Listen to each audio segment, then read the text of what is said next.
विद्यार्थियों, online class में आपका स्वागत है। स्वामी केशवानंद उच्च माध्यमिक शिक्षण संस्थान की विषय चित्रकला की कक्षाएं प्रारंभ हैं और उस प्रारंभ में आपको अध्याय सेकंड का भाग थर्ड पढ़ाया जा रहा है।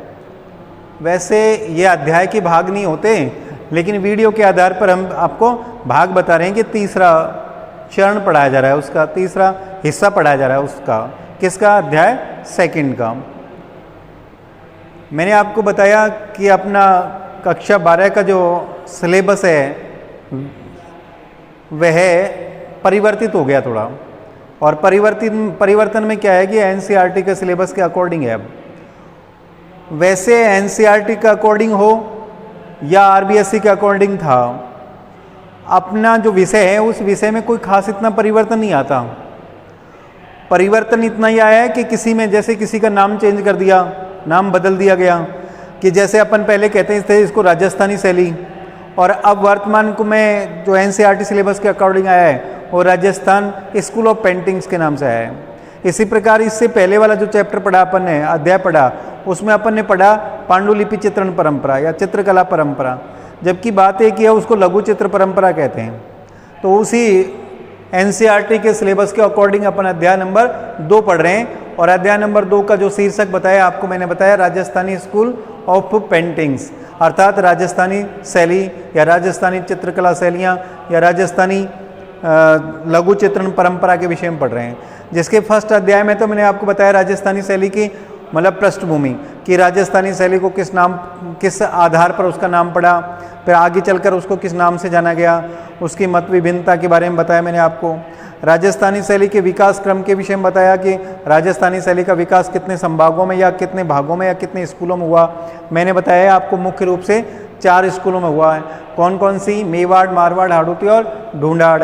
इन 4 स्कूलों में भी छोटी छोटी उपशैलियाँ प्राप्त हुई।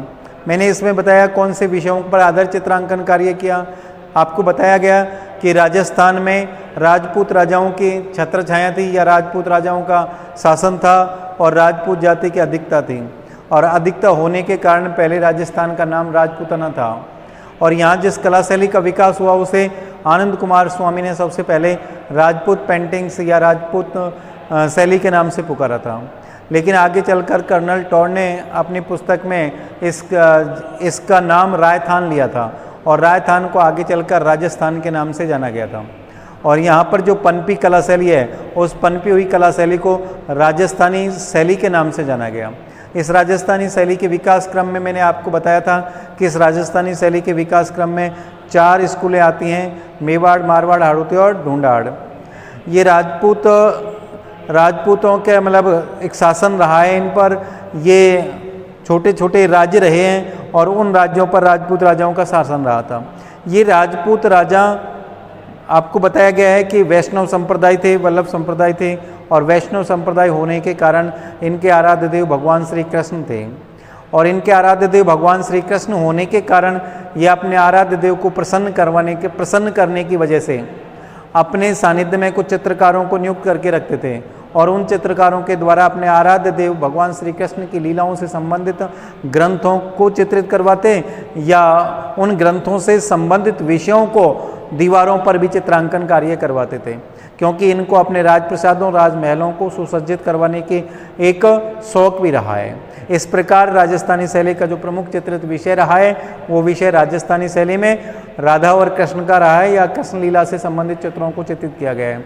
उनसे संबंधित जो ग्रंथ आते हैं, उन ग्रंथों में भागवत पुराण है, गीत गोविंद है, रसिक प्रिया है, इस तरह के ग्रंथों को चित्रित किया गया है। तो उसी राजस्थानी शैली को अपन विकास क्रम की ओर अग्रसर बढ़ाते हुए, अब कल मैंने आपको बताया था कि राजस्थानी स्कूल का 4 संभागों में विकास हुआ। वसली पर चित्रांकन कार्य किया 4 संभागों में, मेवाड़, मारवाड़, हाड़ौती, ढूंढाड़ बताई मैंने आपको। मेवाड़ को मैंने बताया उदयपुर के नाम से जानते हैं, मारवाड़ को जोधपुर के नाम से जानते हैं, ढूंढाड़ को जयपुर के नाम से जानते हैं, हाड़ौती को कोटा बूंदी संभाग के नाम से जानते हैं। इन रियासतों में छोटी बड़ी रियासतें, मतलब छोटी छोटी और रियासतें थीं।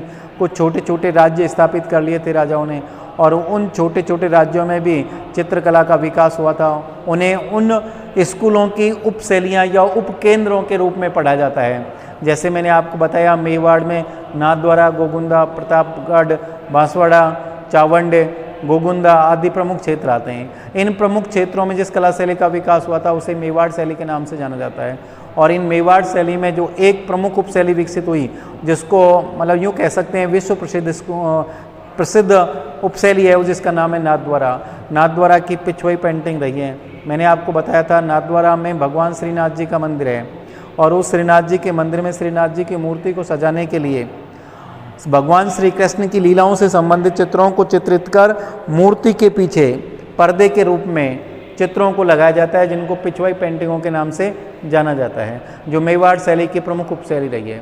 मेवाड़ के बाद जैसे मारवाड़ को जोधपुर संभाग के नाम से जाना जाता है, और जोधपुर में राठौड़ वंशीय राजपूत राजाओं का शासनकाल रहा है।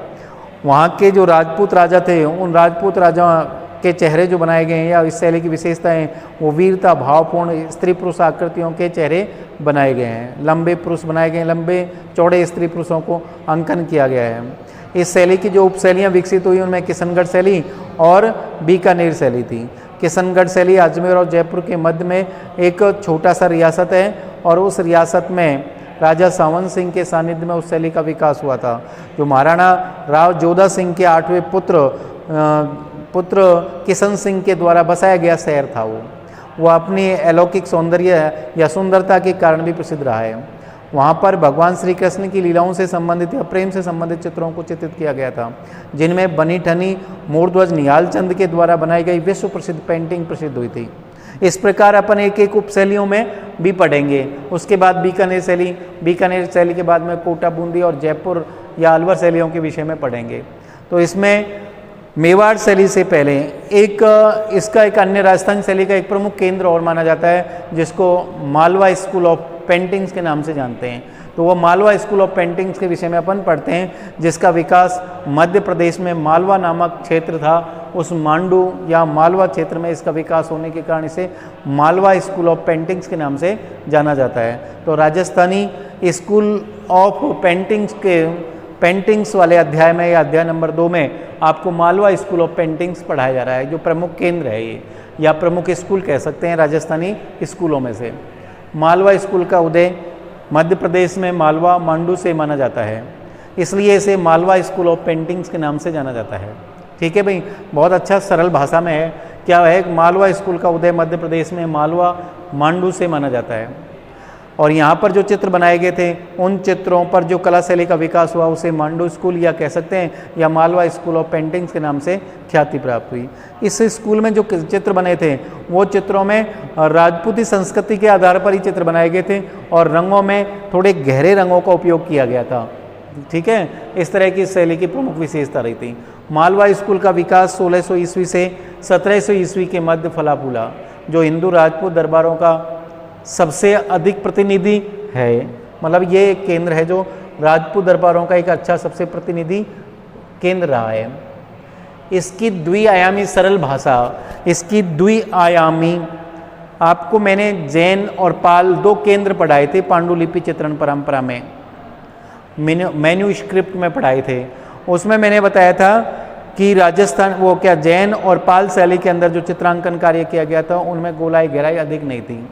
अर्थात जिन चित्रों के अंदर गोलाई गहराई अधिक नहीं होती हैं वो सरल होते हैं, और उन्हें द्विआयामी चित्र कहा जाता है। तो ऐसी द्विआयामी सरल भाषा जैन पांडुलिपियों से चोरपंसिका, ये अपने जैन पांडु जो लिपियाँ थी, अगर जो कह सकते हैं ताड़पत्रीय ग्रंथ थे, उन ग्रंथों में चोरपंसिका एक प्रमुख ग्रंथ था। पांडुलिपि चित्रों की शैलीगत प्रगति की प्राप्ति के रूप में, समाप्ति के रूप में प्रकट होती है। अर्थात उस शैली का जो समाप्ति था, अंत था, किसका, जैन शैली का या पाल शैली का, उसके रूप में ही प्रकट होती है। राजस्थानी स्कूलों की विशिष्टता के विपरीत जो सटीक क्षेत्रीय राज्यों और उनसे या उनके संबंधित राजाओं के दरबार में उभरे और विकसित हुए, कौन सा हुआ, मालवा स्कूल हुई। मालवा स्कूल एक सटीक केंद्र की अवहेलना करता है इनकी उत्पत्ति के लिए, और इसके बजाय मध्य भारत में एक विशाल क्षेत्र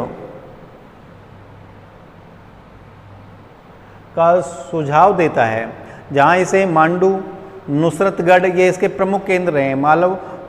मालवा स्कूल के प्रमुख केंद्रों में से हैं मांडू, सूरतगढ़ और नर संयोग शहर जैसे कुछ स्थानों के छिटपुट उल्लेख के साथ जोड़ा गया है। कुछ प्रारंभिक दिनांकित मतलब तिथि युक्त सेटों में अमरू शतक का एक सचित्र काव्य पाठ 1652 ईस्वी दंतिया पहले संग्रह से खोजी गई है। अर्थात इस संग्रहालय में, दंतिया पहले संग्रहालय में 1652 ईस्वी में जो सचित्र की गई थी अमरू शतक का सेट, वो तिथि युक्त है, जो मालव स्कूल का या मालवा स्कूल से संबंधित या उदाहरण कह सकते हैं स्थित है। ठीक है भाई।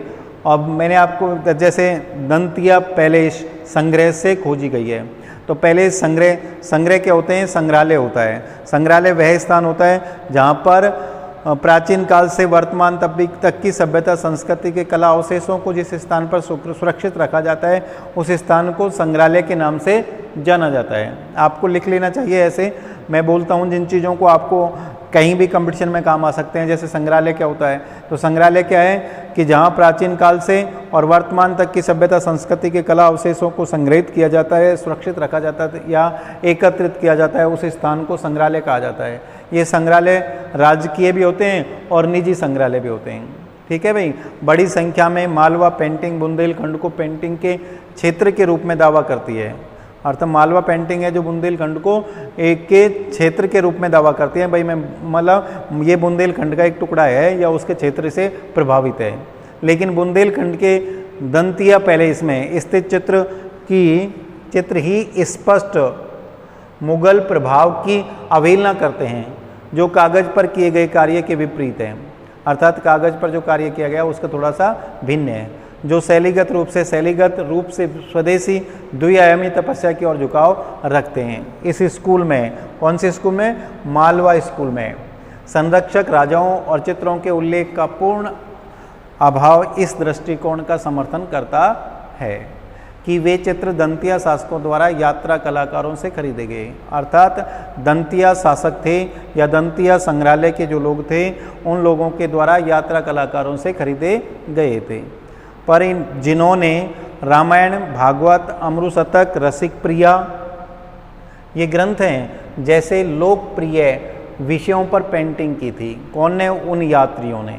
रागमाला और बारहमासा दूसरों के बीच में मुगल स्कूल, रागमाला और बारहमासा दोनों के बीच में मुगल स्कूल 16वीं शताब्दी से दिल्ली, आगरा, फतेहपुर सीकरी और लाहौर की अदालतों के माध्यम से दृश्य पर हावी हैं।